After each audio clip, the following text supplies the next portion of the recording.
Gloire à l'Éternel, notre Dieu, notre Père. Bienvenue donc à tous. Bienvenue donc à cet enseignement sur le mot rat. Nous sommes à la 39e vidéo sur le mot rat. Mais cela nous permet de parcourir en fait ici des choses très intéressantes, la parole de Dieu bien sûr, mais au travers des prophéties, notamment de Jérémie, qui nous parlent en fait à l'heure actuelle, bien sûr, de la situation présente. C'est donc extrêmement intéressant. Nous allons donc approfondir. Remettons ces quelques instants à l'Éternel, notre Dieu, notre Père, si vous voulez bien. Père très saint, nous te rendons grâce dans le précieux nom d'Yeshua.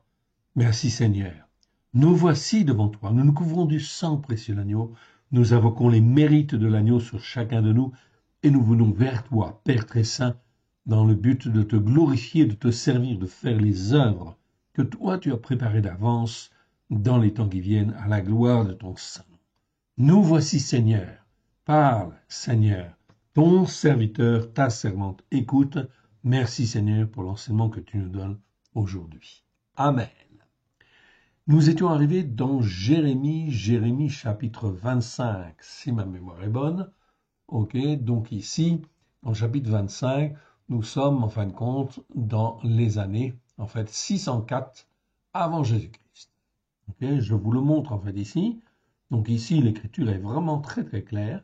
Donc 604 avant Jésus-Christ. Donc 586, c'est la destruction de Jérusalem. Donc c'est 8 ans avant, si vous voulez. Ça nous donne une petite idée, en réalité. Donc ici, qu'est-ce qu'il nous est dit? Eh bien, en fin de compte, nous allons voir déjà ce premier, verset. La parole fut adressée à Yirmiyahu. Yirmiyahu, c'est Jérémie. Donc Jérémie, c'est soit Yirmiyahu ou Yirmiya, ici, selon les versets. On étudiera un peu plus tard pourquoi les variantes, ici, sur les noms. Des fois, c'est Yirmiya, des fois, c'est Yirmiyahu. La parole fut adressée à Yirmiyahu sur tout le peuple de Yehuda. La 4e année de Yehoyakim. Yehoyakim, c'est Joachim. Donc, 4e année de Yehoyakim, fils de Yoshiyahu. Yoshiyahu, c'est Josias. Donc, en réalité, qu'est-ce qu'on s'aperçoit? On s'aperçoit que, comme Jérémie a commencé à parler la 13e année du règne de, Yoshiyahu, c'est-à-dire Josias, cela veut dire qu'il a régné, il a régné 25 ans, mais, Jérémie a prophétisé les 19 dernières années de son règne, plus 4 ans, ici, chez son fils, Yehoyakim, Joachim, roi de Juda, et là, c'est la première année de Nebuchadnezzar, roi de Babel. Même chose, ici, avec Nebuchadnezzar. Des fois, c'est Nebuchadnezzar, des fois, c'est Nebuchadnezzar. On verra ces variantes un peu plus tard. Ce n'est pas l'objet aujourd'hui de l'enseignement aujourd'hui. Donc ici, il, parla pendant 19 ans, pendant le règne de Yoshiahu. Très bien.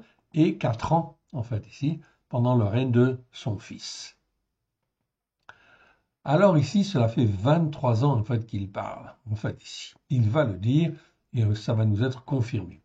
Le prophète Yirmiyahu parla expressément devant tout le peuple de Yehuda et tous les habitants de Jérusalem en disant: depuis la 13e année de Yoshiahu, fils d'Amon, roi de Yehuda, il y a 23 ans, donc cela fait 23 ans que Jérémie parle et essaie de ramener le peuple en disant: revenez, revenez de votre mauvaise voie, de la voie qui vous attire le malheur. Ici, tout simplement, ici, il les exhorte à revenir. 23 ans, ici, que Jérémie parle. Que la parole de l'Éternel m'a été adressée. Je me suis levé chaque matin, dit Jérémie, et je vous ai parlé. Mais vous n'avez point écouté. Cette parole est terrible, je vous l'ai mis ici en gras pour souligner, c'est exactement ce qui se passe aujourd'hui. Personnellement, en fin de compte, donc j'ai reçu, ici j'ai donné mon cœur et ma vie à Yeshua il y a exactement 34 ans. 34 ans, et effectivement, au début, j'avais reçu le message de Jérémie, comme quoi le Seigneur m'appelait à parler. Et depuis ce temps-là, je parle. Je parle à droite, je parle à gauche, effectivement, et j'annonce qu'il faut revenir à la Torah. C'est extrêmement important, car en fait, la parole de Dieu ne se remet pas en cause, elle est la vérité. Voilà pourquoi il faut revenir, comment dire, à la Torah, avec grâce et vérité, oui bien sûr. Verset 4. L'Éternel vous a envoyé tous ses serviteurs les prophètes, il les a envoyés dès le matin, et vous n'avez pas écouté, vous n'avez pas prêté l'oreille pour écouter. Donc là, effectivement, ça nous situe en fait un petit peu le contexte, mais on va revoir quand même la définition du mot rat comme on le fait à l'habitude, avant de continuer effectivement ce passage. Donc je vais voir le mot rat en fait le voici. On va revoir la définition que l'on a déjà vue, mais c'est bien en fait de la remettre en fait ici dans notre tête. C'est extrêmement important en fait afin d'apprendre à distinguer ce qui est bien de ce qui est mal devant le Seigneur. Je pense que c'est assez gros en fait ici pour que vous puissiez tous lire. Donc c'est ça qui est important et qu'on puisse en fait ici bien comprendre. Ok. Donc le mot rat en fait ici. Ok, j'étais trop vite. Voilà, donc je remonte. Ok. Voilà, je redescends en fait un petit peu. Voilà, pour bien centrer en fait ici le mot rat et que vous puissiez bien le voir en fait ici. Donc rat, donc je vous encourage à apprendre en fin de compte l'alphabet en fait hébreu, car de plus en plus nous irons effectivement sur les racines hébraïques de la foi. Simplement apprendre en fait l'alphabet. Déjà, c'est une bonne chose. Donc l'alphabet hébreu, vous le trouverez en fait partout. Ok, si vous ne le trouvez pas, vous avez en fin de compte aussi des petits en fait marque-pages comme nous avons en fait ici, que l'on envoie en fait systématiquement. Ok, et effectivement, donc c'est important d'apprendre l'hébreu enfin d'apprendre l'hébreu. Même si vous ne le parlez pas, c'est pas grave, mais de reconnaître les lettres déjà, c'est important, et d'avoir une idée en fait de la signification première, ancienne de ces lettres. C'est important, afin de ne pas se laisser entraîner dans les fausses interprétations. Donc ici, la racine ra, en fait ici, donc les racines des mots, en fait ici, c'est toujours une lettre ou deux lettres. Okay, principalement deux lettres quand même. Okay, mais en fait, c'est important d'apprendre les lettres, donc les lettres hébraïques, car elles ont une signification. Dans la tradition juive, on enseigne que les racines, c'est toujours des racines trilitères, à trois lettres. Mais c'est faux. Tout ça a été inventé en fin de compte par les rabbins, en fait par la tradition en fin de compte juive, mais ce n'est pas bon en fait ici. Donc ça veut dire que le sens des mots peut être faussé en fait ici dans les dictionnaires dits traditionnels. Oui, et effectivement c'est le cas. Donc pour ne pas effectivement tomber dans ce travers-là, ce qui est extrêmement important, c'est au moins d'apprendre en fin de compte l'hébreu. Bientôt nous allons éditer la Torah, donc les 5 premiers livres, en français, en hébreu, avec un certain nombre de commentaires en fait en bas.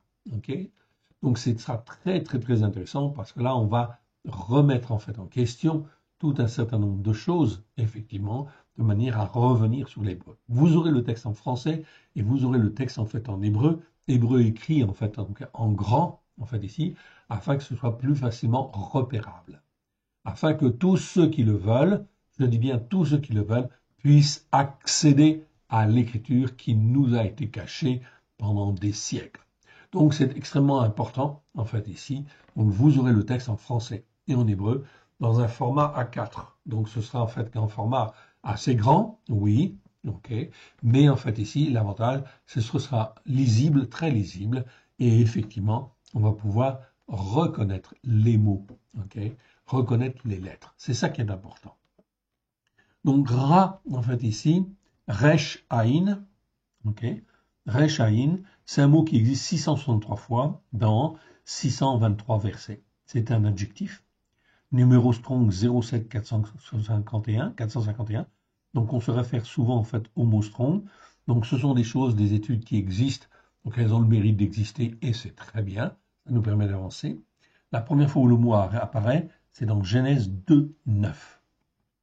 Donc nous avons tous repéré, donc dans en fait la Bible que nous allons éditer, vous les aurez en fin de compte, vous aurez les versets et enfin vous les verrez, mais non seulement vous aurez les versets dans la Torah, mais vous aurez les versets aussi, effectivement, dans toute la Bible, ok, jusqu'à effectivement Malachie, ce qui fait qu'effectivement, ça vous permettra de corriger, si vous le voulez, dans les autres versions, les versions courantes que vous utilisez, ou que nous utilisons. Donc Genèse 2.9, c'est là où le Seigneur en fait met dans le jardin d'Éden l'arbre de la connaissance du bien et du mal. Du bien et du mal, okay, en disant bien qu'il fait une séparation bien-être entre ce qui est bien et ce qui est mal. Ce n'est pas mêlé. On ne peut pas appeler en fait bien ce qui est mal et mal ce qui est bien. Non. Okay. Donc selon la Bible, non. Il faut apprendre à distinguer. Or, effectivement, nous avons été élevés dans une certaine culture, oui, ok, dans certaines traditions, qui font qu'en fait le bien et le mal s'interfèrent en fait ici, et on ne sait plus bien distinguer en fait ce qui est bien, ce qui est mal devant Dieu, d'où l'importance de ce mot-là, entre autres, qui dit bien ce qui est mal. Donc dans les 623 versets que nous allons voir, eh bien effectivement le Seigneur nous parle de ce qui est mal, effectivement, de manière à ce qu'on puisse apprendre à distinguer ce qui est bien de ce qui est mal. Ça rejoint les enseignements sur le mot mishpat. Mishpat, ça veut dire jugement, pas toujours bien traduit, même souvent mal traduit, mais mishpat, ça veut dire jugement. Donc on a fait les vidéos, on a fait 33 vidéos sur le mot jugement pour apprendre à avoir un jugement juste. Mais pour avoir un jugement juste, il faut apprendre à discerner ce qui est bien de ce qui est mal. Donc quand Dieu dit que ceci est mal, il faut dire que ceci est mal. Quand Dieu dit que ceci est bien, il faut que je dise ceci est bien. Et il faut que je choisisse toujours la voie du bien. Donc Ra, en fait, ici, exprime ce qui est mal. Mal, mauvais, ce qui est mal, ce qui est mauvais, l'est grave. Selon les racines hébraïques anciennes, la racine, en fait, Resh Aïn, que vous avez là, je vous la, en fait, ici, mets en clair, Resh Aïn, okay, est l'emblème de tout ce qui est terrestre, opaque et mauvais. Donc ça, c'est une définition à retenir. Donc tout ce qui est terrestre, donc c'est pas spirituel, okay. Mais ça peut avoir une raison d'être sur la Terre, oui, bien sûr, okay. Opaque et mauvais, en fait, ici. Okay. Sachant que c'est plutôt la tendance, en fait, mauvaise qui, en fait, ici, prédomine dans ce mot-là. C'est le mal par essence, tant sur le plan physique, donc par exemple les vaches laides, okay. Donc on parlera de vaches laides, effectivement, okay. On ne dira pas des vaches mauvaises, parce qu'en français, ça coule pas bien dans la traduction, okay. On dira des vaches laides. Que moral et spirituel, le mal qui s'oppose en fait au bien. Il existe une variante de ce mot, ra, okay, c'est ra'a en fait ici, donc retenez en fait ici, ra'a, la terminaison en fait kamatz est en fait ici, okay, donc c'est en fait ici une écriture que l'on retrouve assez souvent. Ce mot ra exprime trois choses, okay, peut exprimer trois choses. Ça peut d'abord exprimer le féminin de ra en fait ici. Donc, quand effectivement un mot hébreu est féminin, eh bien, on ne dira pas ra, mais on dira en fait ra'a, en fait, tout simplement. Okay. Donc, ça peut être le féminin. Okay. La deuxième solution, en fin de compte, possible que l'on peut rencontrer dans les versets, c'est que ra'a exprime, okay, avec la terminaison kamatz et, okay, donc la terminaison que vous voyez à la fin ici, hein, le signe, la ponctualisation sous le haïn ici, c'est un kamatz. Donc c'est à retenir, oui bien sûr. Okay. Et un et en fait ici, ça veut dire la terminaison kamatz. Et peut aussi exprimer ce qu'on appelle un mal augmenté en fait ici. On va souvent voir aussi cette variante avec d'autres mots en fait ici. Donc c'est important parce que c'est en fait ici l'Esprit Saint qui nous montre que ce n'est pas en fait un simple mal, mais c'est un mal augmenté. Donc on ne traduira pas forcément en fin de compte par mal ou mauvais, mais on traduira par féroce. C'est ce que l'on fait lorsqu'on parle en fait des bêtes qui sont mauvaises. Donc on peut parler des bêtes mauvaises, mais quand en fait ici c'est en fait ra'a, on ne parlera pas d'une bête mauvaise, mais d'une bête féroce par exemple. Donc on va utiliser un adjectif beaucoup plus intense en fait ici. Donc plutôt qu'une bête mauvaise. Enfin, la troisième en fait possibilité, avec le mot Ra'a, en fait ici, que je vois en fait ici, c'est que en fait Ra'a veut dire malheur. Ok? Donc ça c'est important. Ok? Donc soit Ra'a c'est un féminin, soit c'est un mâle augmenté, ok? Ou soit en fin de compte ça veut dire le malheur, comme on le rencontre très souvent en fait ici dans la Bible. Le mot Ra'a est classé avec le même numéro strong que le mot Ra, okay, mais il existe 284 fois dans les Écritures. Donc on a fait tous les versets, donc forcément on sait exactement, on les a comptabilisés, en fait ici. Okay, 284 fois dans les Écritures. On le trouvera 70 fois dans le livre de Yirmiyahu, Jérémie, où le mot en fait Ra'a exprime très exactement, okay, donc très exactement, le malheur dû à la désobéissance et à la rébellion, okay, qui perdure dans le temps. Okay. Donc ça, c'est important. Donc on voit que la conséquence du malheur, c'est en fin de compte le résultat de la désobéissance et de la rébellion qui perdure. On peut donner une définition plus générale qui est tout à fait juste et à retenir en fait par cœur, si je puis dire. En définitive, selon les Écritures, le malheur, Ra'a, est très clairement la conséquence des péchés, des transgressions et des iniquités qui perdurent dans le temps. Okay. Donc, le fait de ne pas écouter, de ne pas mettre en pratique, de ne pas, en fin de compte, ici, prendre en compte la Torah, les enseignements de la Torah, eh bien, cela veut dire que l'on est dans les péchés, les transgressions et les iniquités. Okay. Automatiquement. Donc ça entraîne automatiquement des conséquences et ça entraîne automatiquement le malheur. Je ne vais pas dire ça entraîne peut-être le malheur, non, c'est systématique. Selon les Écritures, c'est systématique. Donc quelqu'un qui se comporte apparemment bien, mais qui n'écoute pas, hein, qui ne veut pas faire le Shabbat, qui ne veut pas faire les fêtes de l'Éternel, ou qui ne veut pas écouter les enseignements de la Torah pour les mettre en pratique, alors qu'il sait, ce n'est plus un péché, c'est une transgression. Cela veut dire qu'il vit dans l'iniquité, en fait ici, de ses pères, dans son iniquité à lui parce qu'il a choisi de ne pas faire, mais dans l'iniquité de ses pères, c'est-à-dire la tradition religieuse dans laquelle il était. En fait, il a été enseigné et il continue. Donc on peut résumer en fait aussi en disant que l'iniquité, en fait ici, c'est le fruit, en fin de compte, de la tradition qui n'écoute pas ou qui ne veut pas mettre en pratique, en fait, les enseignements de la Torah avec grâce et vérité. Donc on s'aperçoit que tout le monde occidental, en fait aussi quelque part, qui en fait se dit de culture judéo-chrétienne, eh bien judéo-chrétienne, oui, parce que en fait ici la source de la foi, en fait en Occident, c'est bien en fin de compte quand même en fait la racine juive quelque part, en fait ici, mais on n'écoute pas la Torah, c'est-à-dire l'Ancien Testament, okay, ne serait-ce que l'appellation, okay, ici, Ancien Testament veut dire que c'est quelque chose qui est ancien, et Nouveau Testament, c'est nouveau, donc on prend ce qui est nouveau et on le forme comme l'on veut, okay. On ne le rattache pas en fin de compte à la première alliance, il y a une coupure entre l'Ancien Testament et le Nouveau Testament. Okay. Beaucoup de chrétiens disent ceci concerne les juifs, ça ne nous concerne pas. Là, en fait ici, on est dans l'iniquité, oui, aggravée, si je puis dire. Ce n'est plus l'iniquité toute simple qui nous fait faire des péchés ou des transgressions, mais c'est l'iniquité aggravée qui nous entraîne à la transgression. Et donc, inévitablement, à l'endurcissement du cœur, automatiquement, et qui, en fait, ici, par voie de conséquence, va entraîner systématiquement le malheur.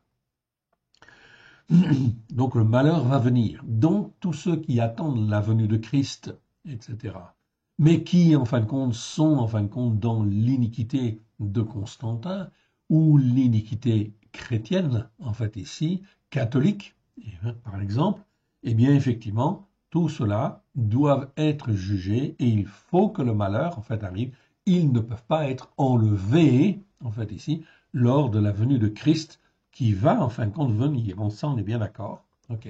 Mais c'est impossible. il faut forcément qu'il y ait des jugements, en fait, avant, qui s'exercent, en fait, ici. Voilà pourquoi vous voyez aussi apparaître certaines affaires, comme l'affaire, en fait, Bétharam qui éclate, en fait, ici, aux yeux, ok, aux yeux de tous. Tout cela, en fait, est pour montrer que le monde catholique, ok, a effectivement engendré, en fin de compte, ici, des perversions, des transgressions, des iniquités très, très, très graves, ok, et qui n'ont pas été jugées. Donc, forcément, inévitablement, ça va entraîner des conséquences. Des conséquences graves. Je ne m'étends pas plus avant, ok, mais là, on voit que l'on est dans le mal. Ok, donc il faut dénoncer ce mal, et le fait de ne pas l'avoir dénoncé, en fait, ça entraîne en fait des conséquences en fait très très graves, ok, sur les églises en fait ici catholiques, sur la montagne catholique qui a déformé les Écritures, qui a en fait supprimé les fêtes de l'Éternel, qui a en fait exactement fait le péché de Jéroboam. Ok, donc on a fait un petit livret aussi. L'Église a-t-elle commis le péché de Jéroboam? Très important en fait ici. On est exactement dans la même image. Donc l'Église catholique a exactement fait ce que, en fin de compte, les Juifs les 10 tribus du Nord ont fait. Ils ont commis le péché de Jéroboam. Ils ont supprimé les fêtes de l'Éternel et instauré d'autres fêtes en fait aujourd'hui. En particulier, la fête de Noël, qui n'existe pas dans la Bible, qui est une fête païenne, mais qui est instaurée, en fait, ici. Et qui a été reprise, en fait, aussi par les protestants, qui a été reprise, en fait, aussi par les évangéliques. Donc, résultat des courses, là, on est dans l'iniquité catholique, ou l'iniquité de Constantin, en fait, ici, l'iniquité chrétienne, si je puis dire. Donc, forcément, inévitablement, ça entraîne des conséquences. Ok. Et les conséquences, c'est le malheur, en fait, ici, qui va venir. Oui, il faut que le malheur vienne, en fait, ici, sur nos sociétés, ok, tout simplement parce que ça fait partie de la justice de Dieu. C'est peut-être difficile à entendre, mais en fait, ici, c'est une réalité. Dieu ne peut pas juger, en fait, ici, son propre peuple. Israël, il a jugé Israël, il a jugé Juda, et il ne jugerait pas les nations. Ok. Donc il ne faut pas se tromper en fait ici de combat et de raisonnement. Oui, bien sûr, il faut être dans un raisonnement le plus juste possible. Et pour être dans un raisonnement le plus juste possible, il faut coller de plus en plus aux jugements de Dieu qui sont exprimés dans la Bible. Je vous renvoie au mot mishpat, qui veut dire jugement, et plutôt en fait jugement juste. Et en fait, tous les jugements de Dieu sont des jugements justes. Il nous donne des exemples. Comment il a jugé son peuple, Israël, comment il a jugé en fait Juda, et comment il va juger les nations. Oui. Nous sommes en 2025, et c'est exactement ce qui se passe en fait aujourd'hui. Nous sommes dans le temps des nations. Le temps en fait du jugement des nations. Oui, il est là. Ok. Donc ça a déjà commencé en fait ici, et vous allez le voir, et nous aurons l'occasion d'en reparler. Donc ensuite, de la racine, nous avons vu en fin de compte le verbe ra'a. Je vous le rappelle. Donc ra'a en fait ici, donc c'est resh, aïn, aïn, ok. Donc ici c'est ra'a. La racine, ok, la lettre aïn est doublée en fait à la fin. Ok. Donc ça c'est un verbe qui existe 83 fois dans 80 versets. Numéro strong 07 489. La première fois dans Genèse 19, 19, 7. Ok, donc là, les verbes, ils ont des conjugaisons. Ok, donc il y a pas mal de conjugaisons en fait en hébreu. Là, on n'en prend que deux, simplement, les deux plus courantes, si je puis dire. Donc le cal, qui est la forme simple. Ok, donc quand ce verbe en fait est utilisé à cette forme verbale, la forme simple, c'est le cal. Ok, retenez simplement en fait ici. Ok, pour mémoire, ça veut dire être mauvais, être mal. Comme par exemple, je l'ai déjà dit, Moshe était mal ou se sentait mal à cause des péchés d'Israël. Donc là, c'est le verbe en fait ra qui apparaît. Okay. Oifil, c'est une autre forme verbale qui en fait généralement veut dire en fait faire les choses en fait ici. Donc le ifil, très important, c'est une forme assez courante en fait ici en hébreu. Eh bien, en fait, dans le sens en fait du verbe ra'a, ici, c'est plus être mauvais, être mal, mais c'est faire le mal ou faire du mal. Comme l'Éternel dit, par exemple, dans certains versets, ok, je commence à faire du mal, ok. Eh bien, c'est exactement ce qui se passe dans les dernières en fait années que nous avons eues, avec en fait les intempéries, ok, les inondations, ok, les en fait incendies, les ceci, les cela, les invasions, le Covid, en fait ici, ou la Covid, certains veulent dire la Covid, peu importe. Ok, tout cela, en fin de compte, ce sont des mots, en fait, ici, des malheurs qui viennent et qui sont les conséquences inévitables des péchés, des transgressions et des iniquités. Donc, Dieu commence, en fait, à faire du mal sur nos sociétés, en fait, aussi occidentales. Pourquoi? Parce que nos sociétés occidentales sont visées en premier chef, tout simplement parce que depuis 2000 ans, Yeshua est venu, l'Éternel Dieu a envoyé son Fils bien-aimé, ok, Yeshua, il s'est offert en sacrifice, son sang a coulé afin de racheter, et en fin de compte, lors, en fait, une des dernières paroles qu'il a dites, tout est accompli. Tout est accompli, ça veut dire quoi? Ça veut dire que tout est accompli pour que tous ceux qui croient, en fait, ici, en Dieu, au travers de Christ Yeshua, puissent être sauvés, puissent écouter et mettre en pratique les enseignements de la Torah avec grâce et vérité. Nous sommes en 2025, 2000 ans en fin de compte après. Est-ce que, en fin de compte, les hommes et les femmes écoutent la parole de Dieu comme il le devrait, comme l'Éternel Dieu le voulait, comme Christ l'a enseigné au premier siècle avec ses disciples? Eh bien, vous le constatez vous-même, un petit jugement nous permet en fin de compte de voir qu'on est vraiment très très très loin, effectivement, d'écouter et de mettre en pratique comme l'Éternel Dieu le veut. La conséquence de cela, ok, c'est que l'Éternel Dieu commence à faire du mal, oui, et répand ponctuellement en fait le malheur, en fait ici pour le moment. Je dis bien ponctuellement parce que le Seigneur y va toujours en fait graduellement afin de former les uns les autres, tous ceux qui veulent écouter afin de mettre en pratique comme l'Éternel Dieu le veut, afin effectivement d'échapper en fait ici aux calamités qui vont venir, oui bien sûr, aux malheurs qui vont venir. Donc l'Éternel Dieu promet en fait ici que en fait tous ceux qui lui appartiennent, qui écoutent et qui mettent en pratique, passent au travers. Et Jérémie en fait est un exemple en fait ici très très clair en fait ici puisqu'il était en fait dans la tourmente en fait ici dans la détresse oppressante qui amène l'angoisse. Sarah en fait en hébreu, il était là pendant plus de 40 ans. Et là, nous sommes juste, en fait, au milieu de son ministère. Enfin, ça fait 23 ans qu'il parle. Donc, on est au milieu de son ministère, en fait, à peu près. Enfin, la deuxième partie. Ok. Donc, ici, en fin de compte, donc très, très important, en fait, ici, donc l'Éternel Dieu va toujours d'une manière progressive. Puis, nous découvrirons, en fait, un autre mot, en fait, en hébreu, on a vu, c'est le mot ro'a. Très important parce qu'on va le retrouver, en fait, ici. Donc, ro'a, c'est toujours resh aïn, comme vous le voyez, en fait, ici. Ok, resh aïn comme lettre, mais la vocalisation est différente. Ok, on a donc un olam, c'est-à-dire le point en haut sur la première lettre, et puis un patar en fait ici. C'est pas un kamat, c'est un patar. Donc ici, roa, ça se prononce roa. Ça, c'est un nom qui existe en fait ici. C'est un mot qui existe 19 fois dans 19 versets. Ce n'est plus un verbe ni un adjectif, c'est un nom masculin.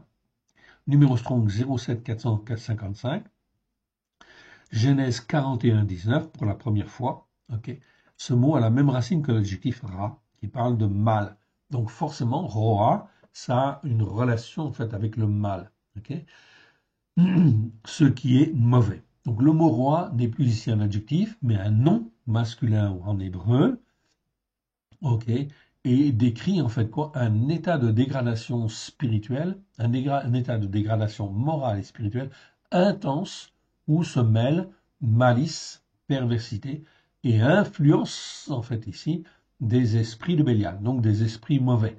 Donc là, On est dans un état de dégradation. Okay. Donc, comment, en fin de compte, on va pouvoir déterminer? Ce mot-là est très, très mal, en fait, traduit dans nos traductions françaises. On n'en donne pas l'intensité et on n'explique pas. Mais quand on parcourt les 19 versets et que l'on écoute l'Esprit Saint, on s'aperçoit bien qu'il y a ici quelque chose, en fin de compte, de gravissime, si je puis dire. Donc, Roa, ce n'est pas Ra, en fait, ou ce n'est pas Racha, ou Recha, okay, pour le traduire par méchant. Non, on doit le traduire d'une autre manière. C'est un état de dégradation morale et spirituelle intense où se mêlent malice, perversité et influence des esprits de Bélial. Tout cela arrive petit à petit, étape par étape, dès lors que l'on n'écoute pas et que l'on ne met pas en pratique, eh bien automatiquement, les péchés s'accumulent, les transgressions s'accumulent, les iniquités s'aggravent, et en fin de compte, on tombe dans l'endurcissement. Exactement le principe de Pharaon, en fait, ici. C'est dans Genèse 41, 19 que l'on trouve pour la première fois ce mot-là, l'expression de la laideur physique, en fait, extrême. Okay. Les vaches sont tellement laides, donc en fait ici, au départ, c'est le mot rat, qu'elles peuvent être décrites comme étant affreuses. Affreuses, et en fait, on peut dire indigestes, en fait ici. Okay. On pourrait dire cela. Okay. On retrouve ce mot également dans le prophète Jérémie, où l'on parle enfin de la très mauvaise qualité des figues qui ne peuvent même plus être mangées.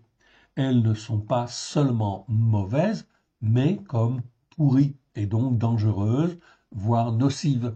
Voyez les versets Jérémie 24, 2, 3, 8 et 17 que nous avons vus la fois dernière. Voici les 19 versets où se trouve le mot ro'a. Donc là, je ne vais pas vous donner les 19 versets. Okay, j'ai pris une partie de ma définition. Et on aura l'occasion de les voir. Okay. Donc la première fois, c'est Genèse 41, 19. Donc on parle des vaches aussi affreuses. Okay.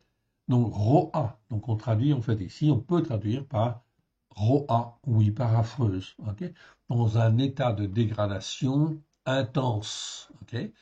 Physiquement parlant en fait ici. Mais le physique ici est l'image du spirituel en fait ici. Donc mieux que laide en fait ici. Deutéronome 29, 28, 20. Donc le mot roi est traduit par méchanceté. Méchanceté des actions. Non, c'est pas la méchanceté des actions, c'est la dégradation intense, morale et spirituelle des actions, en fait ici, de Judas, des enfants d'Israël. 1 Samuel 19, 28, Eliab accuse son frère de malice dans son cœur, donc c'est plus grave. Donc le mot n'est pas tout à fait approprié. Et Néhémie 2, Néhémie a le cœur rempli de tristesse. Non, c'est certainement pas ça. Donc le verset est certainement en fait à revoir et à approfondir, oui. Donc attention, enfin, quant aux traductions que nous avons, afin de ne pas rester dans une traduction superficielle, en fait, ici. Et généralement, les traductions françaises que nous avons, eh bien, elles sont pas pertinentes en fait ici, c'est pas suffisamment proche de l'hébreu, et en fin de compte, on reste dans un niveau, comment dire, très, très superficiel. Une interprétation gréco-romaine, comment dire, superficielle, en fait ici.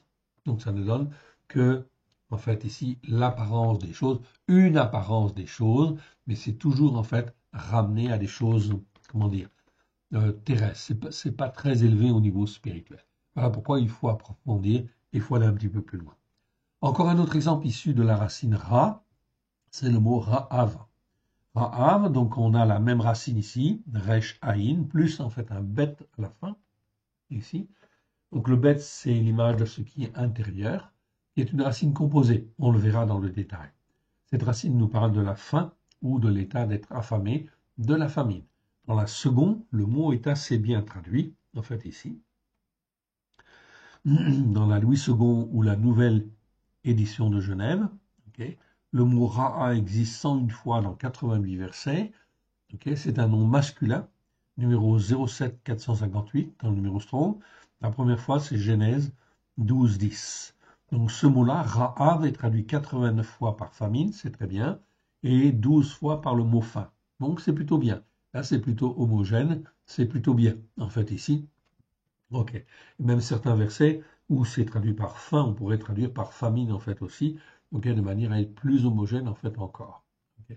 Enfin, le verbe ra'a, très intéressant, ce verbe. Donc, ici, on a ra'a, la racine, ce qui est mauvais, hein, ici, resh aïn. Et puis, en fait, ici, on a le et. Donc, ça pourrait être, en fait, ici, le malheur qu'on a vu tout à l'heure, oui. Et ça, c'est encore une autre possibilité. Donc, ici, c'est le verbe ra'a. On a le et. Et le et, en fait, si resh aïn est le symbole de ce qui est mal, ok. Bon, j'ai du mal à sélectionner parce que quand on a l'hébreu et le français en même temps, ok, la souris, elle a du mal, en fin de compte, à sélectionner. Donc, resh aïn, c'est ce qui est mal, ok. Et en fin de compte, le et, en fait, ici, le et, la lettre et, c'est le symbole de la vie. Okay, donc, c'est ce qui est le fait d'être, le fait d'exister. Okay, donc, on a d'un côté quelque chose de négatif, ra, a, et en fin de compte, ici, le et, en fait, qui est la vie. Okay, donc, comment on doit traduire ce mot-là? Ce mot-là, c'est un verbe okay, qui existe 173 fois dans 144 versets. Numéro 07 462. La première fois, c'est dans Genèse 4, 2, où l'on voit que, comment dire, Abel était berger, en fait, ici. Donc, le mot, en fin de compte, le verbe, en fait, ici, veut dire, en fin de compte, ici, okay, être berger ou être pasteur. Mais on va prendre vraiment le sens profond du terme. Okay. Donc, le mot, en fait, ici, nous parle okay, de tous les soins terrestres que l'on apporte aux peines, aux soucis, aux chagrins, aux afflictions, d'où le verbe paître qui en découle, ainsi que le mot pasteur. Donc on voit que ici, la racine nous parle de ce qui est en fait ici terrestre, de ce qui peut être des peines, des soucis, okay, des chagrins, des afflictions, et dans le but de donner et la vie. Okay. Donc l'hébreu, en fin de compte, est très très simple en réalité, lorsqu'on le comprend dans la base, en fait, ici. Ainsi, selon les Écritures, la responsabilité d'un pasteur au sens propre et au sens figuré du terme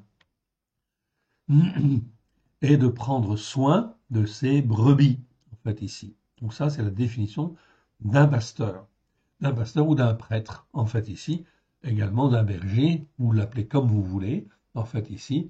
Sa responsabilité, c'est de s'occuper de ses brebis, en fait, ici. Ok, c'est pas, en fin de compte, d'être un homme extrêmement, en fin de compte, comment dire, doué dans, en fin de compte, l'écriture ou l'étude de l'écriture, en fait, ici. C'est bien s'il l'est, mais son premier rôle, en fait, ici, c'est de s'occuper de ses brebis, c'est-à-dire de tous les chagrins, les soucis, les afflictions, les peines, en fait ici, afin d'y apporter, en fait ici, un remède et de pouvoir donner la vie.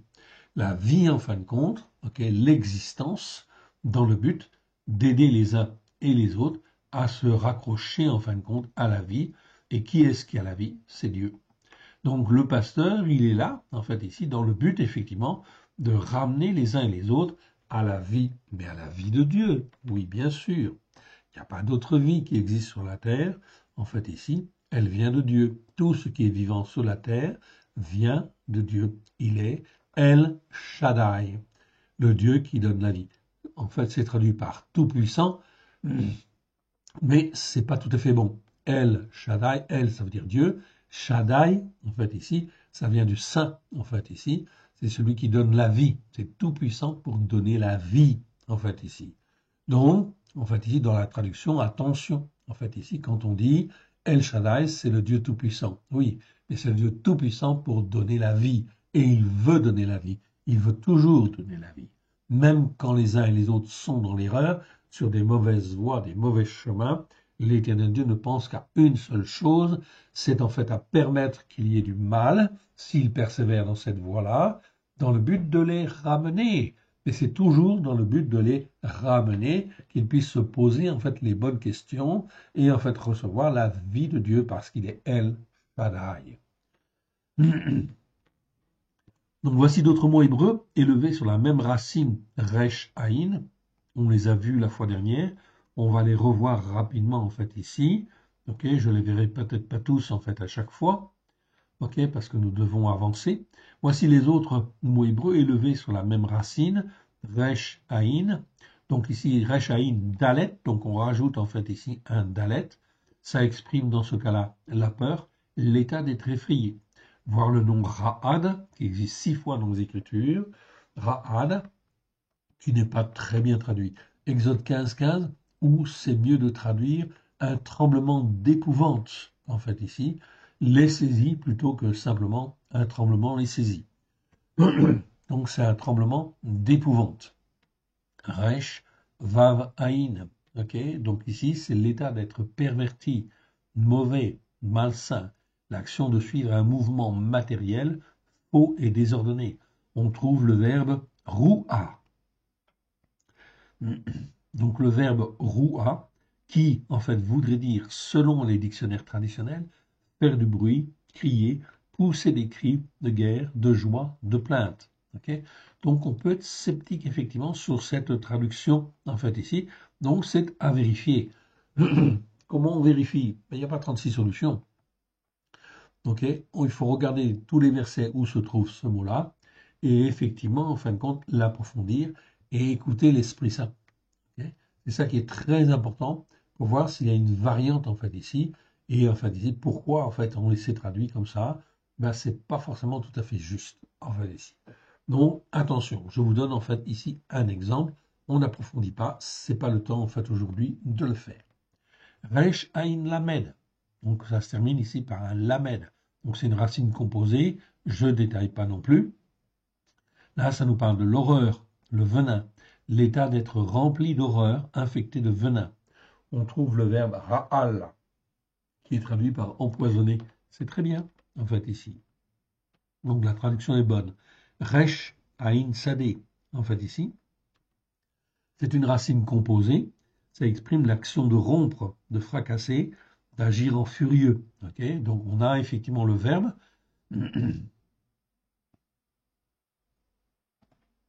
Donc le verbe ra'atz, en fait ici, okay, qui est traduit par briser, affliger.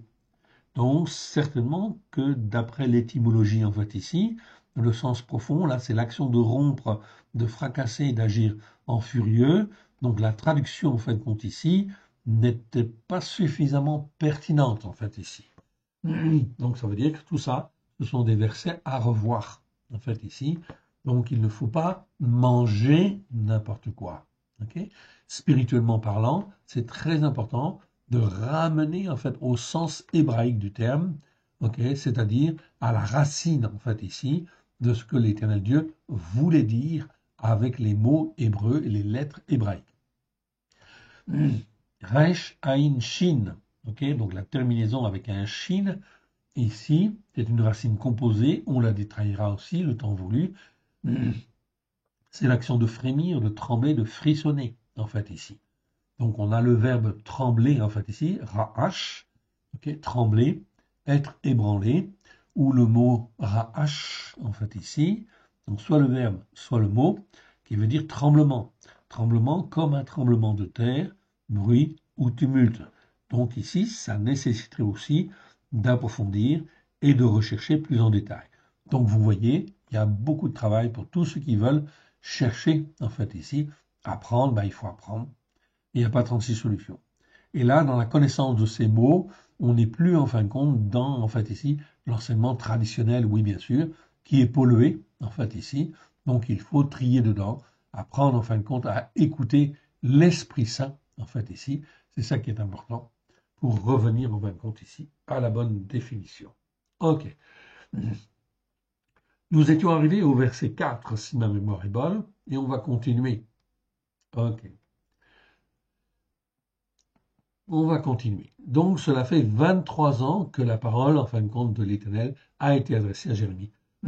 Je me suis levé chaque matin et je vous ai parlé, mais vous n'avez pas écouté, en fait, ici. Comme aujourd'hui, en fait, ici, la plupart, en fin de compte, ici, des hommes et des femmes, même s'ils sont croyants, n'écoutent pas. Quand ils ne mettent pas en pratique la Torah avec grâce et vérité, ça ne veut pas dire qu'on ne fait pas des erreurs, ok? Mais en fin de compte, on essaie de faire avec grâce et vérité, avec simplicité de cœur. Ce que je comprends, je le fais, en fait, ici, mais je reviens à la Torah avec grâce et vérité. C'est ça qui est important. Verset 4, on continue. L'Éternel vous a envoyé tous ses serviteurs, les prophètes. Il les a envoyés dès le matin et vous n'avez pas écouté.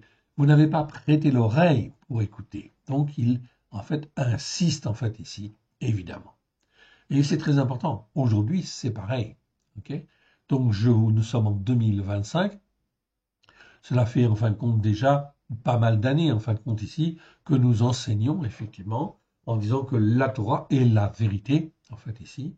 Ok, Torah Emet, psaume 119, verset 142, je le répète et je le souligne, il faut l'apprendre par cœur, et aussi, en fin de compte, que le mot nomos en grec, en fait, ici, nomos, N-O-M-O-S, ok, veut dire, en fait, ici, Torah, en fait, ici, la Torah, ou les enseignements de Dieu, et non pas, en fait, d'autres mots. Donc, le mot nomos est très, très, très mal traduit dans toutes les traductions françaises, malheureusement, en fait, ici. Voilà pourquoi les chrétiens sont mal enseignés, et en fin de compte, s'ils persévèrent dans ces enseignements, ils persévèrent dans l'iniquité dite chrétienne, l'iniquité de remplacement, en fait, ici, donc, en fait, ici, dans la théologie, en fait, erronée, en fait, qui n'est pas, en fait, la théologie de Dieu. La théologie de Dieu, elle veut ramener sur la montagne de Sion. Donc, sur l'écoute et la mise en pratique de la Torah avec grâce et vérité. Il n'y a que la montagne de Sion qui est, en fait, la seule montagne spirituelle acceptable devant Dieu. La montagne catholique, je le répète et j'insiste, la montagne catholique est une montagne en fait perverse, en fait ici, qui en fait vise à écarter les croyants de la Torah, okay, des prophètes et des psaumes, à la lumière des choix. Et les protestants se sont séparés des catholiques, c'était une très bonne chose, mais ils auraient dû aller plus loin, en fait ici. Ils ont continué dans l'iniquité catholique en persévérant notamment avec les fêtes. Et ils font toujours Noël. Même chose avec les évangéliques, c'est une très bonne chose qu'ils se soient séparés des protestants. Okay, ils ont un peu écouté l'esprit dans certains endroits, mais ils n'ont pas persévéré. Ils sont restés dans l'iniquité. C'est comme dans la Bible, on dit, oui, mais le péché de Jéroboam a été, en fin de compte, a subsisté, en fait, ici, tout simplement parce que les hauts lieux n'ont pas été détruits, en fait, ici. C'est toujours, en fait, une question d'idolâtrie, en fait, ici, qui est là, qui oblige les âmes des hommes à considérer d'autres dieux, c'est-à-dire d'autres élévations spirituelles, en lieu et place de la Torah, des prophètes et des psaumes. La Torah n'a pas besoin, en fin de compte, d'être interprétée, en fait, ici, pour être élevée selon, en fait, des doctrines qui sont autres que celles que Dieu a voulu. L'Éternel Dieu, au travers de la Torah, elle est parfaite. Il le dit dans le psaume 19, on le voit très très bien, la Torah est parfaite. C'est elle qui transforme nos âmes, okay, et qui nous instruit, qui nous façonne à la gloire de Dieu. C'est la seule, en fin de compte, parole qui est bonne, qui est saine pour l'âme de l'homme. On continue. Verset 5. Ils ont dit, en fait ici, donc tous ceux qui ont parlé, ok, revenez, revenez chaque homme, en fait ici, donc ici c'est chaque homme, en fait ici, donc c'est tous les hommes, tous ceux qui sont appelés en fait par Dieu et qui en fin de compte sont destinés en fait ici à écouter et à comprendre. Ce sont des ish. Le mot ish en fait existe 1636 fois dans 1431 versets. On les a tous vus, les uns après les autres. Okay, le mot ish, c'est l'homme, en fait ici on le traduit par homme. Okay, sachant qu'il y a 4 catégories d'hommes. Il y a Adam, ou descendant d'Adam. Enoch, c'est l'homme mortel. Ish, c'est l'homme capable d'écouter et de s'attacher en fait à Dieu. Et en fait ici, Geber, c'est l'homme mature, l'homme fort. Okay, donc Ish, c'est l'homme capable. Donc tous les croyants sont normalement des Ish, quelque part. Donc sont appelés à écouter et à mettre en pratique. Est-ce qu'ils écoutent? Est-ce qu'ils mettent en pratique comme Dieu le veut? Ok. Eh bien, c'est là où on voit, en fin de compte, et on peut séparer ce qui est bien, ce qui est mal. Quand Dieu créa le bien et le mal, il fit une séparation bien nette entre le bien et le mal. Donc il ne faut pas appeler, en fin de compte, le mal bien. On est bien d'accord là-dessus. Sinon, on n'avance pas. Donc chaque homme, chaque homme doit revenir de la voix, en fait, ici. Dans nos Bibles, c'est marqué, enfin, dans la Bible seconde, de notre mauvaise voix. Ça peut pas être mauvaise voix, en fait, ici. C'est une mauvaise traduction, en fait, ici. Pourquoi? Parce que le mot voix, en fait, en hébreu, c'est le mot derer, et le mot derer, c'est un nom masculin. Et comme après, on a l'adjectif, en fin de compte, ra, on a ra, mais c'est ra'a. Donc, si c'était un adjectif féminin, en fait, ici, ne s'accorde pas avec, en fait, le mot voix qui est masculin. Donc, on ne peut pas traduire par voix mauvaise, mais la voix qui attire sur vous le malheur. Ça, c'est beaucoup mieux, en fait, ici. C'est la voix qui attire sur vous le malheur. C'est donc très, très bien. Donc, aujourd'hui, c'est exactement ça. Revenez, chaque homme, en fait, ici, de la voix qui attire sur vous le malheur. Donc, cette parole, elle est valable aujourd'hui pour tout le monde. Tous ceux qui n'écoutent pas, en fait, ici, la Torah pour la mettre en pratique avec grâce et vérité. Tous ceux qui ne font pas le Shabbat, tous ceux qui ne font pas les fêtes de l'Éternel, tous ceux qui ont fait Noël, c'est une voix qui attire le malheur. Oui, qui va attirer le malheur inévitablement. Donc ici, que chaque homme revienne de la voix qui attire sur vous le malheur. Et en fait ici, ensuite, j'ai le mot ro'a, en fait ici. Donc qui attire sur vous le malheur. Et en fait ici, quoi? Eh bien, j'ai le mot ro'a, en fait ici, après. Et je vous l'ai montré tout à l'heure dans la définition. Ça veut dire en fait, et la dégradation morale et spirituelle. Donc la voix qui attire sur vous le malheur, et la dégradation morale et spirituelle. Le fait de faire Noël, oui bien sûr, eh bien ça entraîne automatiquement une dégradation morale et spirituelle parce que les hommes, en fait, ici, n'écoutent pas et en fait ici font comme tout le monde fait et en résultat des courses, on est dans l'iniquité aggravée. Une iniquité qui, en fait, ici, de plus en plus enfonce les uns et les autres dans, en fait, ici, la dégradation spirituelle.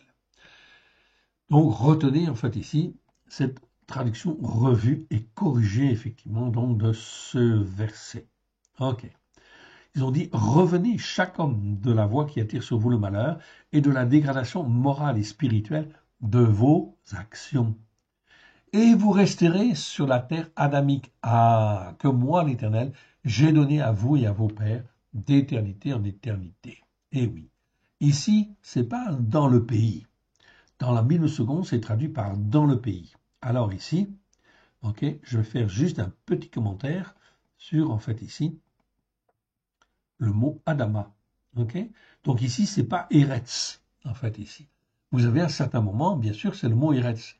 Comme vous le voyez, en fin de compte, ici. Ici, c'est bien, en fin de compte, ici, le mot Eretz. Eretz, en fait, ici, ça veut dire la terre, ça veut dire le pays. 2502 fois dans 2190 versets. Donc là, on est bien, en fait, ici, je le ferai venir contre ce pays, oui, ou cette terre, et contre ses habitants. Mais cette terre en français, ça passe pas trop bien, c'est pas trop approprié. Donc on va dire, en fait, ici, ce pays, et là, c'est bien. Donc là, j'ai le mot Eretz. J'ai le mot Eretz. Très bien. Donc vous l'avez retenu? Je vous le laisse en fait encore en grand. Et ici, vous resterez sur la terre adamique. C'est pas en fin de compte dans le pays. C'est traduit dans la seconde par dans le pays, comme dans Eretz. Non.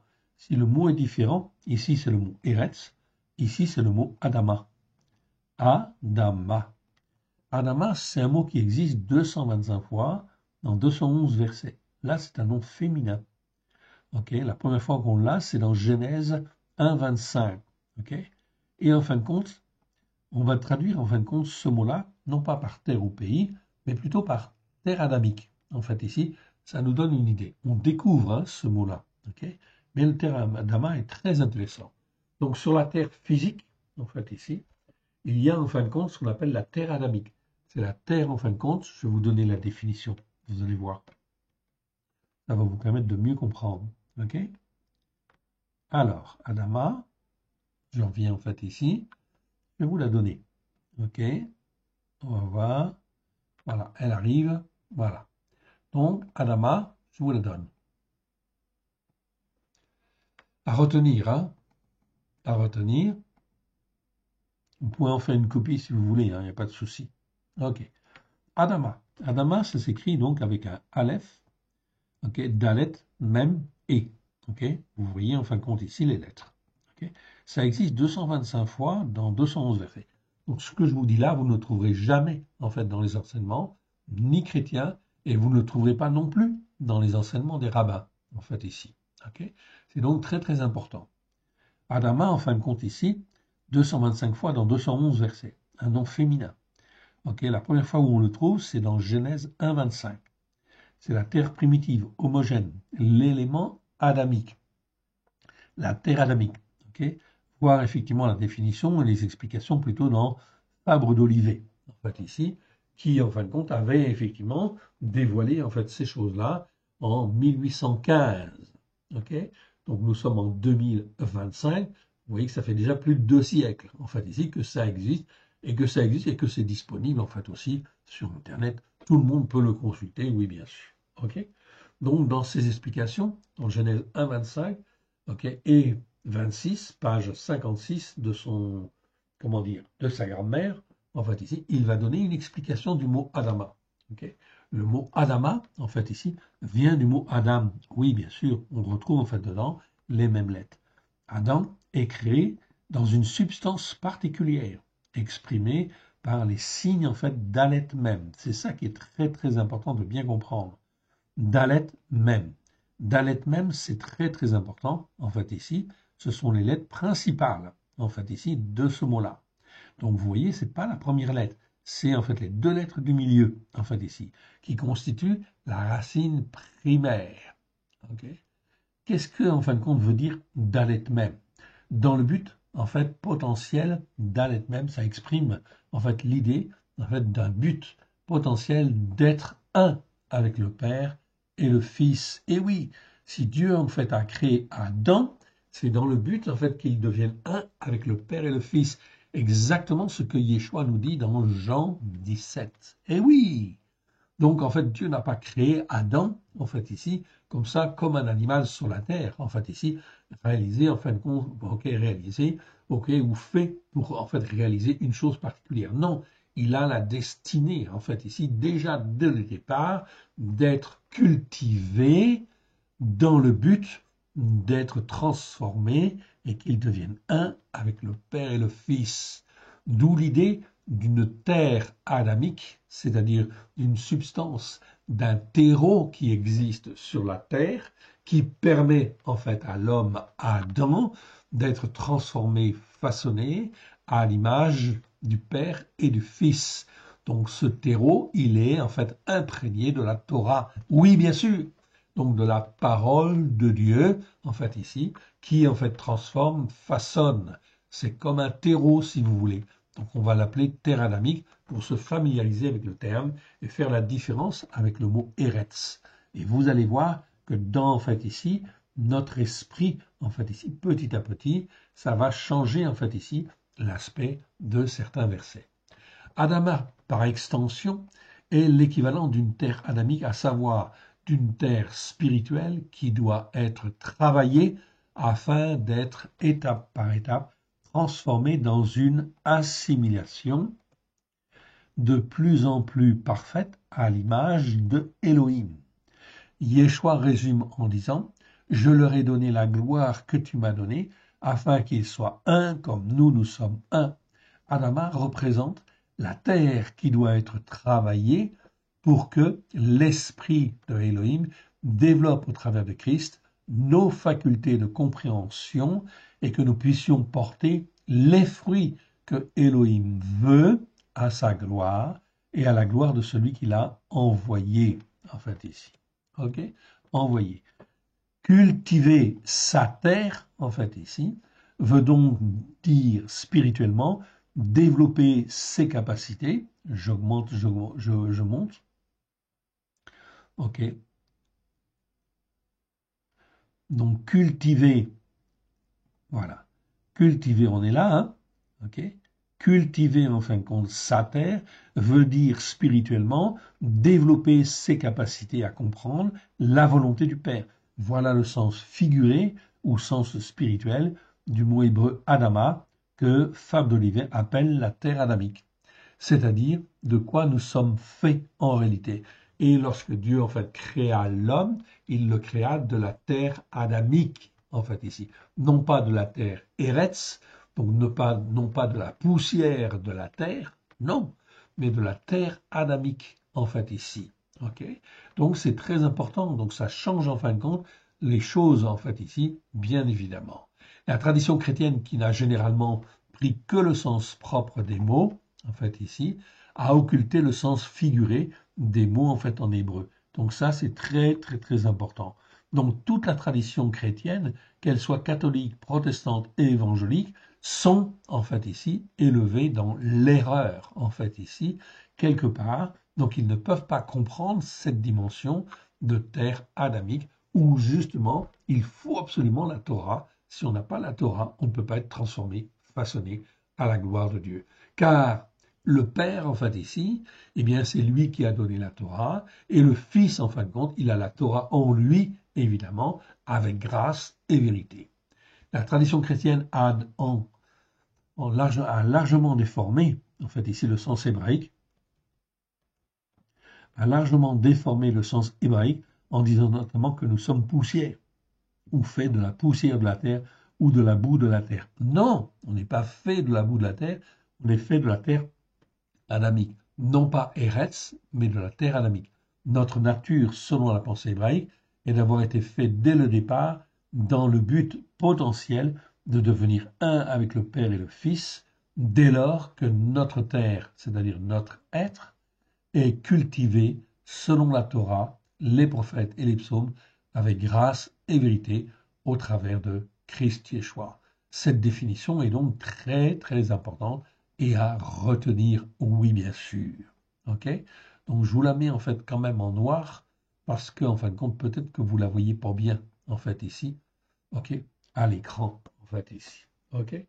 Donc notre nature, selon la pensée hébraïque, est d'avoir été faite dès le départ dans le but potentiel de devenir un avec le Père et le Fils, dès lors que notre terre, notre être, est cultivé selon la Torah, les prophètes et les psaumes, avec grâce et vérité, au travers de Christ Yeshua. Voilà une définition, en fin de compte, du mot Adama, que je vous donne en fait aujourd'hui. Peut-être on l'affinera en fait ici au vu des versets, mais c'est déjà en fin de compte une très bonne définition en fait ici que le Seigneur nous a donnée, alors profitons-en. Ok. Évidemment, s'il nous la donne, c'est pour qu'en fait on l'utilise et qu'on puisse être formé comme lui le veut et non pas déformé comme les hommes le veulent ou comme Satan le veut, pardon. Donc je réduis en fait ici le mot Adama, retenez-le. Donc on traduira nous toujours, en fait chaque fois qu'on a Adama, on traduira par terre adamique. En fait ici, dans un premier temps, c'est ce que nous ferons en fait ici, afin d'apprendre à bien distinguer. Donc la dégradation morale, hein, ok. Donc si effectivement vous revenez, en fait ici, donc le Seigneur est en train de dire quoi? Si vous revenez, en fait ici, ok, si vous revenez, eh bien le Seigneur vous laissera sur la terre adamique, c'est-à-dire qu'il vous permettra en fin de compte de, en fait ici, d'être transformé si vous écoutez, si vous mettez en pratique, afin d'être un avec le Père. Donc c'est toujours, en fin de compte, cette idée spirituelle. Là, on ne parle pas de la terre physique, on parle de la terre spirituelle. Que moi, l'Éternel, j'ai donné à vous et à vos pères d'éternité en éternité. N'allez pas après d'autres dieux, en fait ici, ok, d'autres dieux, des idoles, pour les servir et pour vous prosterner devant eux. Ne méritez pas par l'ouvrage de vos mains, en fait ici, je ne vous ferai aucun mal, en fait ici, je ne vous ferai aucun mal. Donc c'est l'Éternel Dieu qui le dit en fait ici. Donc je retrouve en fait ici le mot, en fait le verbe ra'a que l'on a vu tout à l'heure, qui existe 83 fois dans 80 versets, ok, numéro strong 07 489, ok, imparfait en fait ici, imparfait, ok, et il est au ifil, donc c'est faire mal. Le Seigneur dit, je ne vous ferai aucun mal. Si vous revenez à moi, si vous revenez dans mes voies, je ne vous ferai aucun mal. Donc le Seigneur l'affirme en fait ici, donc c'est une certitude, oui bien sûr. Voilà pourquoi il faut revenir, se repentir. C'est extrêmement important. Donc il faut parler autour de nous afin que ceux qui sont aveuglés puissent en fait ici revenir. Mais vous ne m'avez pas écouté, déclaration de l'Éternel, afin de mériter par l'ouvrage de vos mains pour votre malheur. En fait ici, donc je retrouve en fait ici le mot malheur que je mets d'habitude en fait en vert, donc je vais continuer à le mettre en vert. Là j'ai le mot ras en fait ici pour votre malheur en fait ici. On continue, c'est pourquoi ainsi parle l'Éternel des armées. Parce que vous n'avez point écouté mes paroles, j'enverrai chercher tous les peuples du septentrion, okay, déclaration de l'Éternel, j'enverrai auprès de Nebuchadnezzar, roi de Babel, mon serviteur, donc l'Éternel Dieu dit, il va envoyer qui? Son serviteur. C'est qui son serviteur? Ben, c'est Yeshua, oui bien sûr. Okay.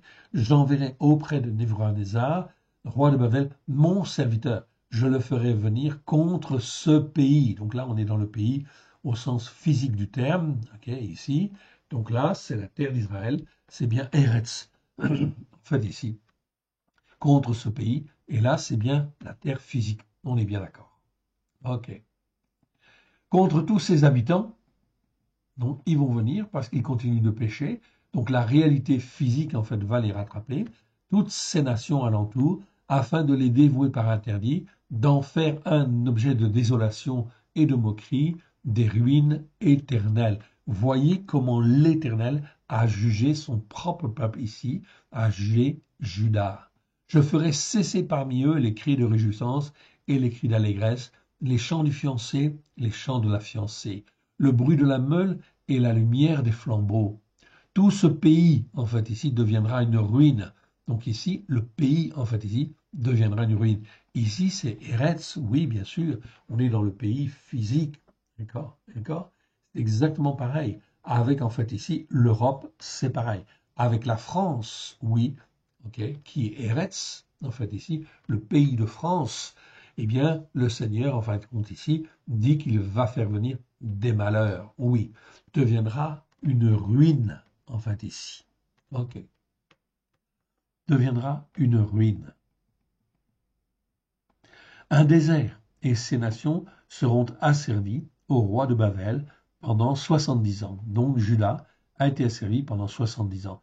Mais lorsque les 70 ans seront accomplis, je châtirai le roi de Babel et cette nation, déclaration de l'Éternel, à cause des iniquités. Enfin, ici, oui. Okay. Donc là, je retrouve le mot iniquité. Donc bien sûr, les enfants d'Israël ont commis des iniquités, des péchés de transgression, mais en fait ici, tous ceux que le Seigneur utilise, Nebuchadnezzar, Babel, vont agir aussi avec cruauté, avec méchanceté. Avon, iniquité, je vous rappelle, okay, la définition. On l'avait déjà vu et on va la revoir afin que vous puissiez bien l'enregistrer, ok, et bien la mémoriser. Donc, Avon, voilà, ici. On la retrouve en fait ici. On l'a déjà vu, ok. On avait vu la définition, ok. Donc, Avon, en fait ici. Donc, Avon, c'est Aïn, Vav, Nun, en fait ici, ok. Ok, donc ou avec une petite variante en fait ici qui existe dans 3 versets, ok, peu importe. Donc ce mot-là existe 230 fois dans 213 versets, ok. On a vu tous les versets, je vous renvoie aux vidéos que nous avons fait, ok. Donc avon, ça veut dire iniquité, ça doit toujours être traduit par iniquité, ce qui n'est pas le cas effectivement dans nos traductions françaises, malheureusement. Alors forcément, ça fait que les chrétiens, les croyants, sont en fait élevés dans l'erreur, okay, et ils ne peuvent pas distinguer ce qui est bien, ce qui est mal. C'est impossible pour eux de distinguer ce qui est bien, ce qui est mal, parce que en fait les traductions qu'ils ont sont faussées. Donc le mot en fait avon, c'est pour ça qu'on a fait les vidéos, on a vu tous les versets, les 213 versets où se trouve ce mot-là, ok, et en fin de compte de manière à bien recaler les choses. Donc ce mot-là doit toujours être traduit par iniquité. La racine Aïn, Vav, Nun. En fait, ici, que j'ai ici, vient du verbe ava. En hébreu, ok, donc c'est Aïn, Vav, E, qui en fait évoque l'idée de faire plier, de tordre, de déformer, de pervertir, d'être fourbe, en fait vicieux. Okay. Donc en fait ici, c'est tordre les Écritures. C'est exactement ce qu'ont fait les catholiques, les protestants et les évangéliques aussi. Okay. Donc toute la chrétienté, en fait ici, elle est dans l'erreur. Pourquoi? Parce qu'elle ne dit pas Torah Emet, la Torah est la vérité. Parce qu'ils n'écoutent pas, parce qu'ils ne font pas le Shabbat. Ils font en fin de compte le dimanche, évidemment, qui a été institué par l'empereur romain Constantin, je vous le rappelle. Okay. Donc Yeshua ne pratiquait pas ça. Okay. Le christianisme est un christianisme juif, essentiellement juif, exclusivement juif en fait au départ. Ok. Donc ici, en fait ici, donc on détourne. Par voie de conséquence, le mot avon, qui a la même racine, aïn, vav, évoque toute idée de corruption, tout ce qui est mauvais, tordu, déformé. Okay. C'est exactement en fin de compte pour ça que vous avez, comme on déforme en fait les Écritures, ça entraîne automatiquement en fait des perversions. Tout ce qui afflige, humilie, affecte. Selon les écrits de Qumran, le mot avon exprime l'influence d'esprits mauvais venant de Bélial. Okay, venant de Bélial. Donc ça, c'est très très important. Selon les écrits de Qumran, okay, on a vu les commentaires en fait ici. Okay, on voit que le mot avon exprime l'influence d'esprits mauvais venant de Bélial.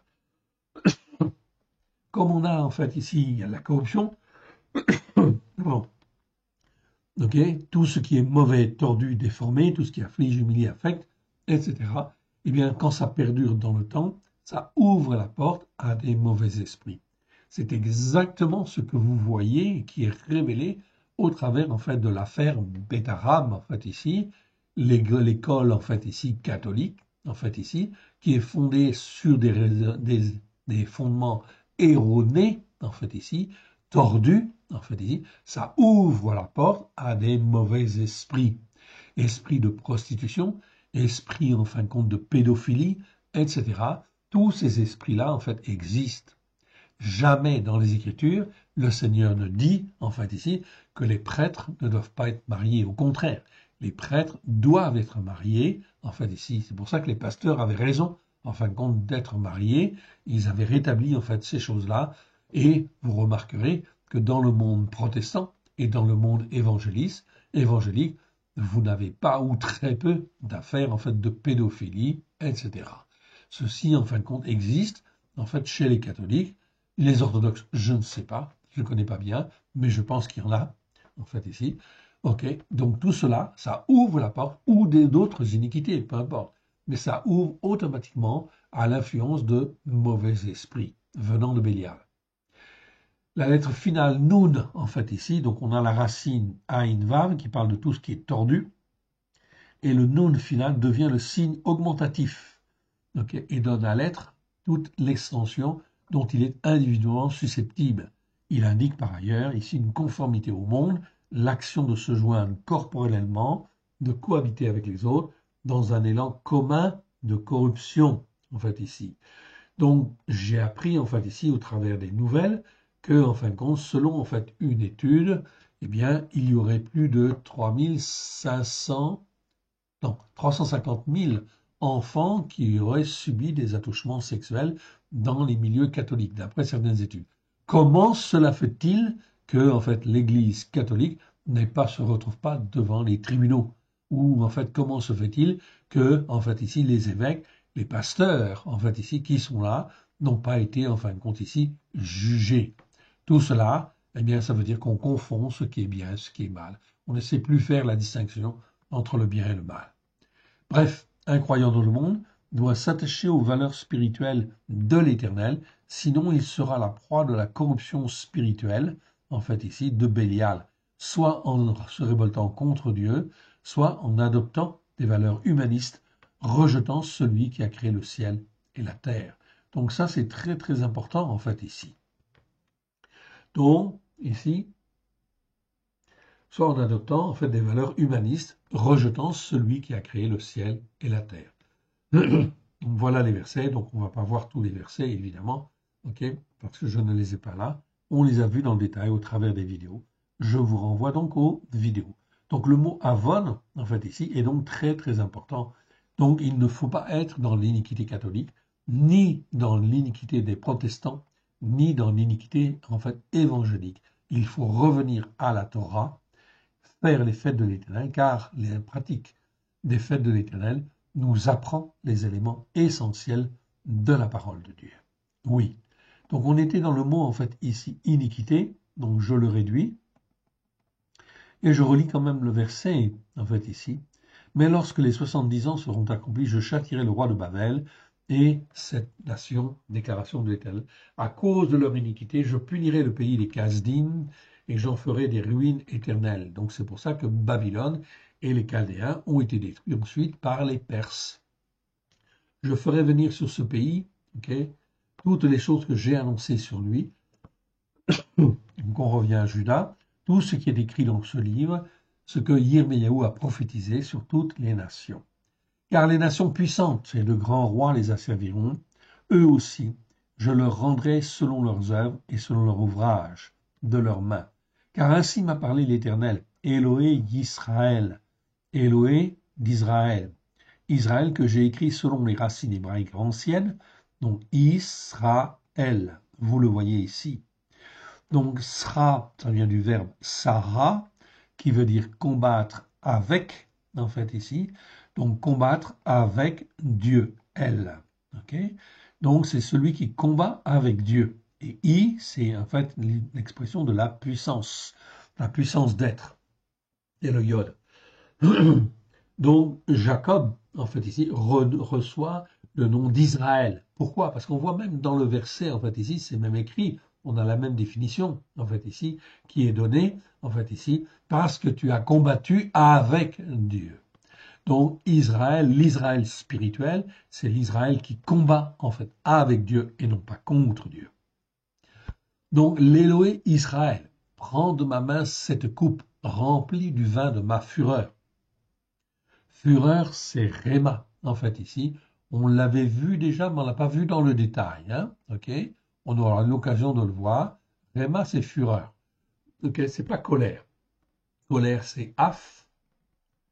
Et Réma, en fait, ici, c'est en fin de compte, ici, ok, c'est la fureur. C'est le degré au-dessus. Hein, ça parle de feu, de flamme. Ça parle, en fin de compte, d'embrasement, en fait, ici. Donc, c'est plutôt Réma. Réma, en fin de compte, ici, ok, ça exprime la fureur. Donc, c'est ce que nous avons fait dans nos traductions, en fait, ici. Nous traduisons af par colère et rema par fureur. Oui, bien sûr, ok, de manière à remettre de l'ordre. Prends de ma main cette coupe remplie du vin de ma fureur et fais-la boire à toutes les nations sur lesquelles je t'enverrai. Donc ici, l'Éternel, dans ce chapitre, en fait, ici, 25, on le verra plus particulièrement la fois prochaine, okay, mais on le voit déjà, l'Éternel Dieu dit, en fait ici, toute la fureur que j'ai exprimée contre Israël, contre Juda, okay, eh bien je vais l'exprimer en fait aussi vis-à-vis de toutes les nations. Et toutes les nations boiront, en fin de compte, de cette même coupe de la fureur de l'Éternel.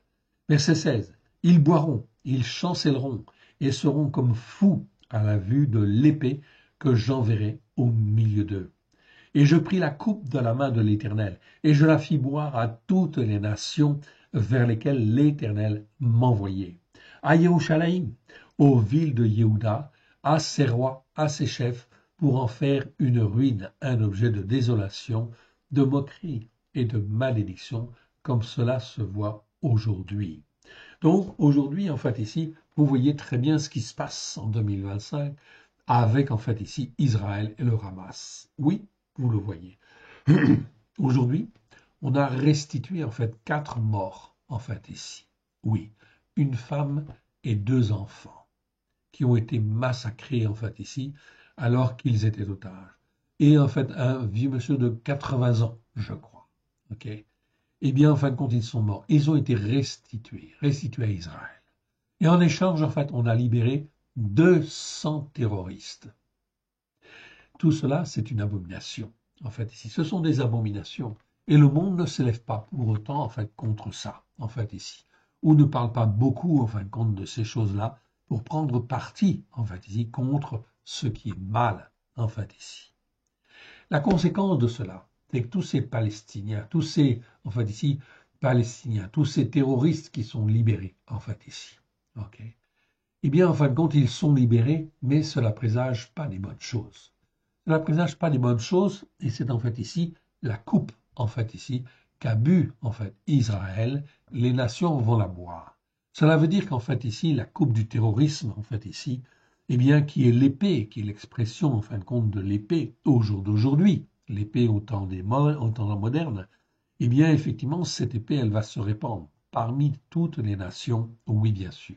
À commencer par la France, car nous avons en France la plus grande communauté, en fin de compte, ici, arabo-musulmane, oui, qui est en fait ici un ferment, une terre, en fait ici, favorable, en fait ici, au développement de l'islamisme et au développement, en fin de compte, du terrorisme, malheureusement. Donc, cela va venir sur la France, oui, et sur tous les pays, en fait, européens. Voilà pourquoi, en fait, ici, la France, en fait, ici, va tomber dans l'extrême droite, en fait, ici, oui, parce qu'elle va devoir se battre, en fait, ici, contre, effectivement, en fait, ici, des mouvements qui sont, en fin de compte, graves.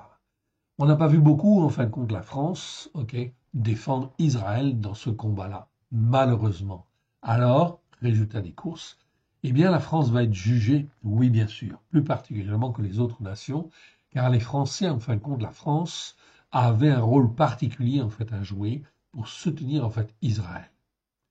Et quand vous voyez, en fin de compte, Trump, en fin de compte, qui prend des décisions, en fait, ici, des décisions très, très importantes. Il dit, je vais récupérer Gaza. Okay, et en fait, la Cisjordanie, à terme, en fait, va revenir, en fin de compte, à Israël. Oui. C'est une certitude, car c'est dans les Écritures, de toute façon. Alors, ces terroristes, où vont-ils aller? Eh bien, comme toutes les nations vont finalement, en fin de compte, décider de supprimer, en fin de compte, Gaza, tout au moins en fin de compte de le rendre à Israël, ou en fin de compte de permettre que les États-Unis récupèrent en fait la bande de Gaza. Cela paraît extravagant, mais c'est en fait certainement une réalité. Et cette réalité va faire quoi? Va faire que, en fait ici, le Hamas et les factions terroristes vont en fait se retourner contre les nations, oui, qui auront permis en fait ici que Israël récupère en fait la terre, en fait ici, qui lui avait été promise à Abraham, à Isaac et à Jacob. Cela va entraîner forcément et inévitablement des dégradations extrêmement fortes et des mouvements terroristes qui vont se développer à droite et à gauche.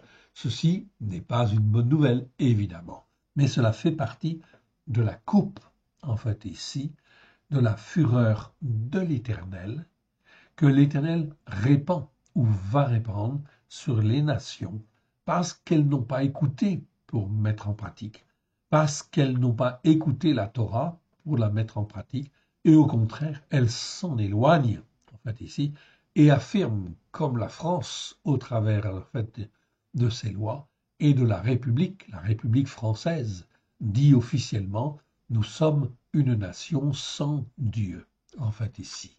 Et nous ne voulons pas de Dieu. Ça, c'est une mauvaise position, oui, bien sûr.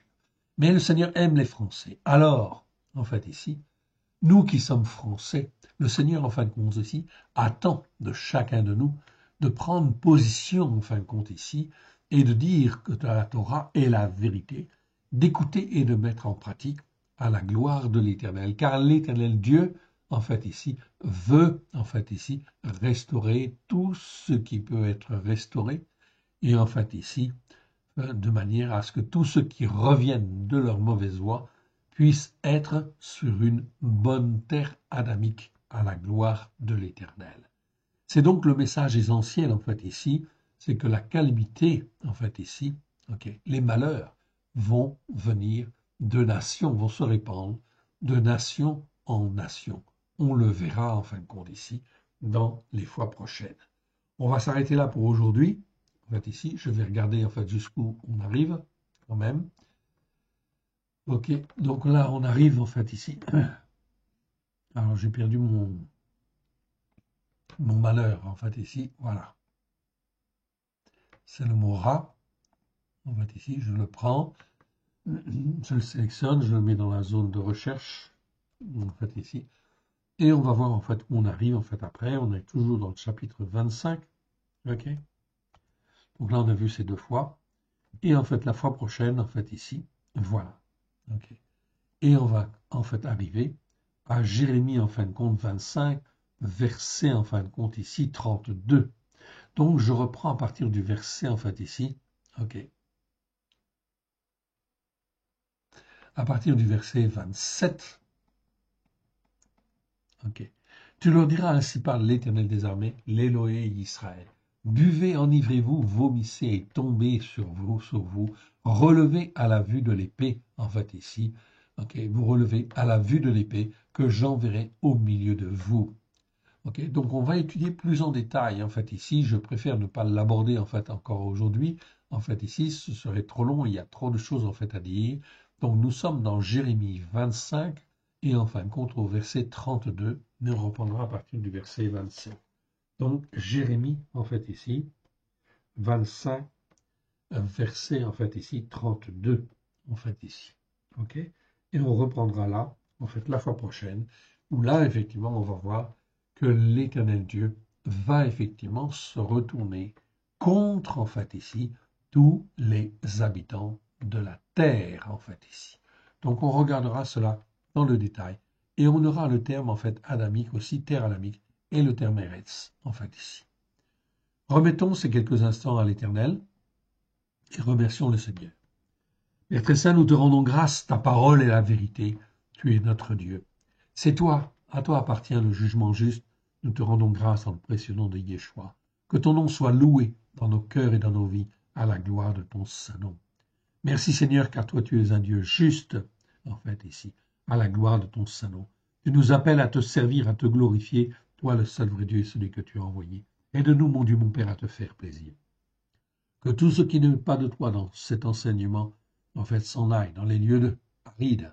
Que ce qui est de toi soit moins de grâce et de vérité, afin de nous former, de nous façonner à la gloire de ton saint nom, afin que nous puissions être un même cœur, une même âme, un même esprit, afin de te servir comme toi tu le veux, là où tu le veux. Que l'Éternel Dieu vous bénisse, que l'Éternel Dieu vous garde. Gardez confiance en le Seigneur, ok, et ne soyez pas perturbés par tout ce qui vient. Attachez-vous en fait à lui, au travers de Christ Yeshua. Amen.